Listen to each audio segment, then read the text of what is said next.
Pada kesempatan video kali ini, saya akan melakukan pengecekan rutin untuk mengetes apakah listrik di rumah saya terjadi kebocoran atau tidak. Untuk teman-teman yang dulunya pernah sekolah kelistrikan, pasti tidak asing lagi dengan cara seperti ini. Tetapi mungkin banyak dari kalian yang belum mengetahuinya. Kali ini saya akan membagikan sebuah cara yang menurut saya paling simpel dan mudah untuk dipahami.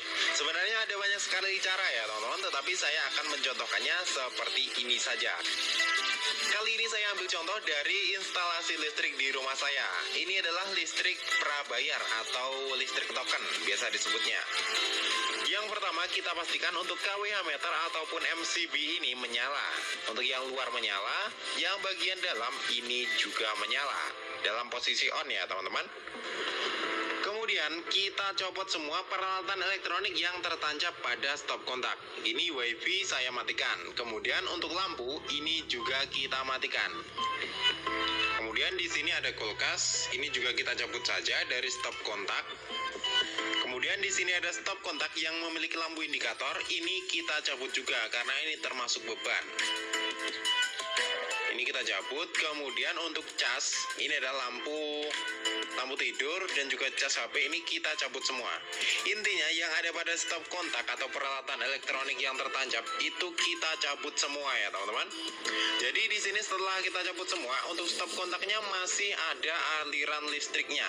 Jadi untuk stop kontak ini masih normal, tidak mati ya teman-teman. Selanjutnya kita kembali ke kWh meternya. Yang saya gunakan ini adalah listrik prabayar. Di sini kita tekan 44 kemudian enter. Bisa terlihat ini terbaca 0,047. Artinya ada arus yang berjalan ya teman-teman. Coba kita cek lagi 44 kemudian enter. Oke, di sini terbaca lagi 0,045. Ini artinya ada beban yang masih berjalan. Padahal di sini tadi untuk stop kontaknya sudah kita cabut semua dan tidak ada peralatan elektronik yang masih menyala. Kemungkinan besar ini terjadi kebocoran listrik pada instalasi rumah kalian. Meskipun ini kebocorannya sangat kecil sekali, tetapi jika dibiarkan dalam jangka waktu yang lama, semisal sampai bulanan bahkan tahunan, ini ya tinggal dikalikan saja, itu adalah kerugian kita. Contohnya seperti itu ya teman-teman. Jika kalian mengalami hal seperti ini, sebenarnya apa sih penyebabnya dan bagaimana cara untuk mengantisipasinya agar tidak terjadi hal seperti ini? Oke, di sini yang pertama sebenarnya ada banyak sekali faktor yang mempengaruhi kebocoran listrik. Sebagai contoh, usia dari instalasi listrik di rumah kalian itu biasanya sudah tua atau sudah lebih dari 10 tahun.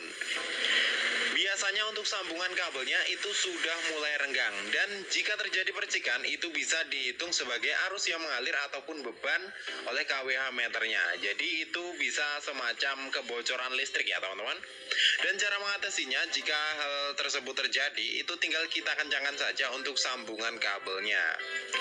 Kemudian untuk yang kedua, di sini bisa juga terjadi karena hewan-hewan yang masuk ke dalam stop kontak, semisal cicak ataupun semut-semut atau bahkan ada tawon atau lebah yang membuat sarang pada stop kontak. Jadi untuk kabelnya menempel dengan tanah ataupun tembok itu akan terjadi kebocoran listrik dan itu terhitung ya teman-teman. Terhitung sebagai arus yang mengalir. Biasanya seperti itu.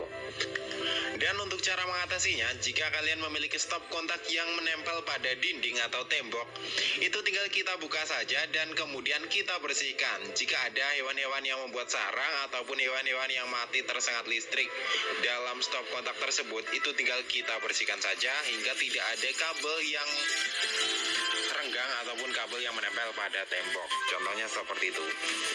Dan ketika sudah kalian cek semua ataupun sudah kalian bersihkan semua dari hewan-hewan yang menempel pada stop kontak dan lain sebagainya tadi, tinggal kita tes lagi dengan menggunakan 44 kemudian enter, dan hasilnya seperti ini.